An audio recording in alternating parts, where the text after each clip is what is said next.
Le droit à l'information. Le médecin doit à son patient une information loyale, claire et appropriée, notamment sur son état de santé, l'acte médical envisagé, ses conséquences et ses risques, les soins qu'il propose, le traitement qu'il prescrit, et enfin le coût de l'acte médical et de la prise en charge financière de l'assurance maladie. Bien évidemment, il est tenu au secret médical.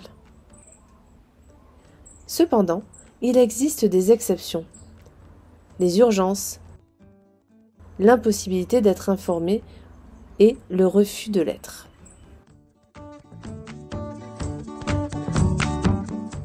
Le droit au consentement éclairé. Il ne peut se faire qu'après avoir reçu une information claire, loyale et appropriée. Le patient pourra alors accepter ou refuser ce que préconisent les professionnels de santé. Ces derniers, professionnels de santé, devront obligatoirement respecter sa volonté ou celle de son représentant légal pour les mineurs. Le patient peut se faire aider par sa personne de confiance. Droit de désigner sa personne de confiance. La personne de confiance doit être majeure et accepter ce rôle. Elle est désignée par écrit et révocable à tout moment. Elle a un devoir de confidentialité.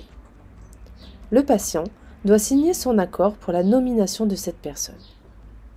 Lorsque le patient est conscient, s'il le souhaite, la personne de confiance l'accompagne dans ses démarches et assiste aux entretiens médicaux afin de l'aider dans ses décisions.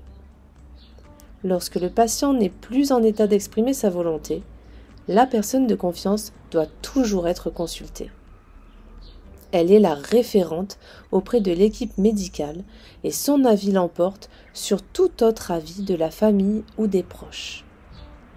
La personne de confiance n'est pas nécessairement la personne à prévenir et sa mission ne concerne que la santé. Droit de rédiger ses directives anticipées. Les directives anticipées expriment par écrit le souhait du patient concernant sa fin de vie, c'est-à-dire quand il est atteint par une maladie grave et incurable. Elles doivent être facilement accessibles.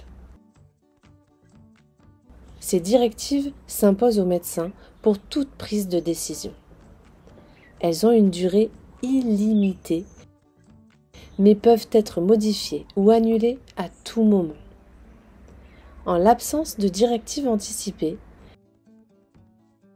les médecins doivent recueillir l'avis de la personne de confiance ou sinon tout avis de la famille ou des proches.